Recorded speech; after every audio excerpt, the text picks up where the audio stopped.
বিএনপিকে তুড়ি মেরে উড়িয়ে দেওয়া যাবে না, বললেন মির্জা ফখরুল।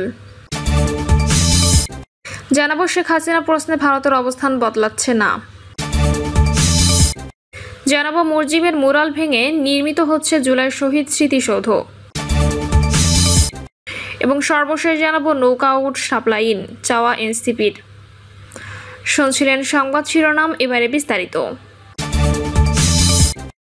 বিএনপিকে তুড়ি মেরে উড়িয়ে দেওয়া যাবে না, বললেন মির্জা ফখরুল। বিএনপিকে নিয়ে এখন যে অপপ্রচার হচ্ছে এর পেছনে সুনির্দিষ্ট চক্রান্ত রয়েছে বলে দাবি করেছেন দলটির মহাসচিব মির্জা ফখরুল ইসলাম আলমগীর। তিনি বলেন, বিএনপিকে এত সহজে তুড়ি মেরে উড়িয়ে দেওয়া যাবে না। মির্জা ফখরুল বলেন, বিএনপি বারবার প্রমাণ করেছে ধ্বংসস্তূপের মাঝ থেকে জেগে উঠতে পারে। প্রেসিডেন্ট জিয়াউর রহমান শাহাদাতের পরে অনেকেই ভেবেছিল বিএনপি শেষ, বিএনপিকে আর খুঁজে পাওয়া যাবে না, কিন্তু সেই বিএনপি আবারও খালেদা জিয়ার নেতৃত্বে ছাত্রনেতা যুবনেতাদের সঙ্গে নিয়ে জেগে উঠেছে। তিনি বলেন আজকে যে অপপ্রচার হচ্ছে এর পেছনে কিন্তু একেবারে সুনির্দিষ্ট চক্রান্ত রয়েছে। সেই চক্রান্ত হলো বাংলাদেশ জাতীয়তাবাদী শক্তিকে ধ্বংস করে দেওয়া, তারেক রহমানের নেতৃত্বকে নিশ্চিহ্ন করে দেওয়া। এটা কিন্তু মনে রাখতে হবে, বিএনপিকে এত সহজে তুড়ি মেরে উড়িয়ে দেওয়া যাবে না। প্রতিপক্ষের ষড়যন্ত্র মোকাবেলা করতে তথ্য প্রযুক্তিতে দক্ষতার পাশাপাশি পড়াশোনার মাধ্যমে সব বিষয়ে জ্ঞান অর্জনের আহ্বান জানান বিএনপি মহাসচিব। শেখ হাসিনার প্রশ্নে ভারতের অবস্থান বদলাচ্ছে না।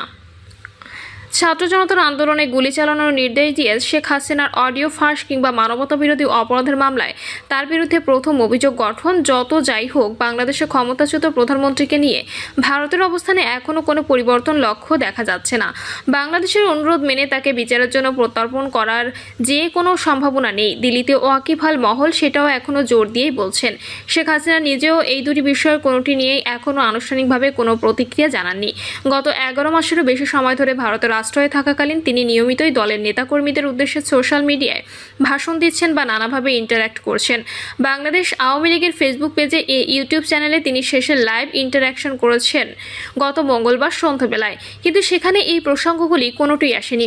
তবে বিবিসি যে তথ্যচিত্রে শেখ হাসিনার প্রাণঘাতী অস্ত্র ব্যবহারের নির্দেশের অডিও ফাঁস করা হয়েছে, তার পুত্র সজীব অজয় জয় এক ফেসবুক পোস্টে সেটিকে অপসাংবাদিকতার নির্লজ্জ নজির বলে দাবি করেছেন।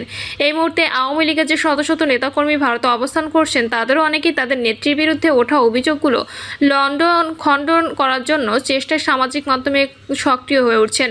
তবে বাংলাদেশের প্রধান উপদেষ্টা প্রেস সচিব শফিকুল আলম ইতিমধ্যে এক্স হ্যান্ডেলে পোস্ট দিয়ে দাবি করেছেন, তার ভাষায় রাষ্ট্রীয় অনুমোদন প্রাপ্ত হত্যাকাণ্ডে শেখ হাসিনা যে প্রত্যক্ষভাবে জড়িত ছিলেন সেটা বিবিসি তদন্তে প্রমাণিত। এই পরিস্থিতিতে ভারতে যে আর টালবাহানা না করে এবং শেখ হাসিনাকে আড়াল না করে তাকে বাংলাদেশের হাতে তুলে দেওয়া উচিত। শফিকুল আলম সেই দাবিও জানিয়েছেন। তবে ভারত সরকারের নীতি নির্ধারক ও শীর্ষ সরকারি কর্মকর্তারা একান্ত আলোচনায় পরিষ্কার বলছেন, এই দাবি মেনে নেওয়ার কোনো প্রশ্নই ওঠে না। কারণ শেখ হাসিনাকে যে পরিস্থিতিতে ও ভারতের যে নীতির ভিত্তিতে এদেশে আশ্রয় দেওয়া হয়েছে তাতে কোনো মৌলিক পরিবর্তন ঘটেনি। তারা যুক্তি দিচ্ছেন, প্রধানমন্ত্রী থাকাকালীন তার যদি কোনো অডিও কেউ গোপনে রেকর্ড করে সেটা ফাঁসও করে দেয়, ভারতের সেটা দেখার বিষয় নয়। আর তাকে এদেশে আতিথেয়তা বা রাজনৈতিক আশ্রয় দেওয়ার সিদ্ধান্তের সঙ্গে সেই অডিওর কোনো সম্পর্ক থাকতে পারে না।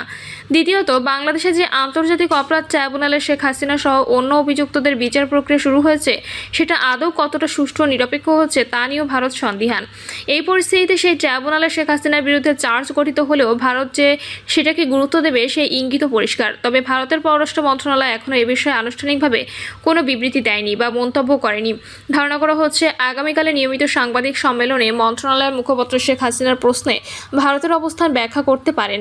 বাংলাদেশে ক্ষমতাচ্যুত প্রধানমন্ত্রী শেখ হাসিনাকে যাতে বিচারের জন্য তাদের হাতে তুলে দেওয়া হয় সেই অনুরোধ জানিয়ে সে দেশের অন্তর্বর্তী সরকার দিল্লিকে কূটনৈতিক চ্যানেলে একটি নোট ভার্বাল পাঠিয়েছিল গত ডিসেম্বর মাসে।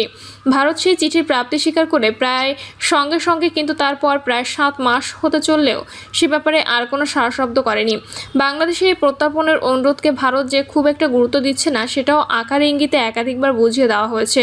ভারত সরকারের একজন শীর্ষ কর্মকর্তাও প্রসঙ্গে বিবিসিকে বলেছিলেন, আমাদের দুই দেশের মধ্যে প্রত্যর্পণ চুক্তি আছে ঠিকই, কিন্তু কোনো দেশ যদি মনে করে অভিযুক্ত ব্যক্তিকে নিজ দেশে ফেরত পাঠানো হলে তিনি রাজনৈতিক প্রতিহিংসার শিকার হবেন, তাহলে প্রত্যর্পণের অনুরোধ নাকচ করার অধিকারও তাদের আছে। তার যুক্তি ছিল, বাংলাদেশে যেভাবে শেখ হাসিনা সহ আওয়ামী লীগের নেতাকর্মীদের বিরুদ্ধে ঢালাওভাবে হত্যা মামলা আনা হচ্ছে, অভিযুক্তদের আইনজীবীরা পর্যন্ত আদালতে হাজির হতে পারছেন না, কিংবা সালমান এফ রহমান, আনিসুল হক বা দীপুমনির মতো সাবেক নেতা মন্ত্রীদের আদালত প্রাঙ্গণেই শারীরিকভাবে হেনস্থা করা হচ্ছে, তাতে এই বিচার প্রক্রিয়া নিয়ে হাজারটা প্রশ্ন উঠতে বাধ্য। এখন শেখ হাসিনার বিরুদ্ধে সেই ট্রাইব্যুনালে মানবতা বিরোধী অপরাধে আনুষ্ঠানিক চার্জ গঠন সম্পন্ন হলেও তাতে বিচার প্রক্রিয়া গুণগত মানে কোনো পরিবর্তন হয়েছে এমনটা ভারত মনে করছে না। আর সে কারণে চার্জ গঠন হলেও শেখ হাসিনাকে বিচারের জন্য ভারত বাংলাদেশের হাতে তুলে দেবে এর সম্ভাবনা নেই বললেই চলে। তবে এগুলো সবই মূলত ঘোষিত চুক্তি। ভারতের একাধিক সাবেক কূটনীতিবিদ বিবিসিকে বলেছেন শেখ হাসিনার প্রত্যর্পণের অনুরোধ নাকচ করার আসল কারণটা হলো রাজনৈতিক। তাদের বক্তব্য হলো দক্ষিণ এশিয়ার কোনো দেশের সবচেয়ে বেশি দিন ধরে যিনি ভারতের আস্থাভাজন ও পরীক্ষিত বন্ধুর ভূমিকায় ছিলেন তিনি শেখ হাসিনা। এখন আস্থার সংকটের মুহূর্তে ভারত যদি তার পাশে না দাঁড়ায় ভবিষ্যতে প্রতিবেশী দেশের কোনো নেতানেত্রী ভারতকে আর কখনো বিশ্বাস করতে পারবেন না বলেছিলেন ঢাকা নিযুক্ত ভারতের এক সাবেক হাই কমিশনার। আর এটাই সেই প্রকৃত কারণ। চার্জশিট পেশ হোক বা না হোক, অডিও লিক হোক বা না হোক, ভারত যে জন্য কখনোই শেখ হাসিনাকে বিচারের জন্য বাংলাদেশের হাতে তুলে দেবে না। গত 48 ঘন্টায় শেখ হাসিনার বিরুদ্ধে নতুন করে মানবতা বিরোধী অপরাধে সম্পৃক্ত থাকা যে সব অভিযোগ উঠেছে বা আদালতে যে চার্জশিট পেশ হয়েছে তা নিয়ে ভারত অবশ্য প্রকাশ্যে কোনো প্রতিক্রিয়া জানায়নি। ভারতের পররাষ্ট্র মন্ত্রণালয়ের একটি সূত্রের প্রসঙ্গে এই প্রতিবেদককে বলেন, আমরা শেখ হাসিনার মুখপাত্র নই। তিনি যে সব বক্তব্য রাখেন তার সঙ্গে ভারত সরকারের যে কোনো সম্পর্ক নেই সেটা অনেক আগেই আমরা স্পষ্ট করে দিয়েছি। ওই কর্মকর্তার বক্তব্য ছিল শেখ হাসিনা ভারতের একজন অতিথি, কোনো রাজনৈতিক বন্দী নন। কাজেই ভারত তার মুখে লাগাম পরানোর কোনো প্রয়োজন বোধ করেনি কখনোই। বস্তুত শেখ হাসিনা তার প্ররোচনামূলক বক্তব্যের মাধ্যমে বাংলাদেশের ভেতরে উস্কানি সৃষ্টি করেছে। এই যুক্তিতে তাকে সংযত রাখার জন্য বাংলাদেশ সরকার বহুবার ভারতের কাছে অনুরোধ জানিয়েছেন।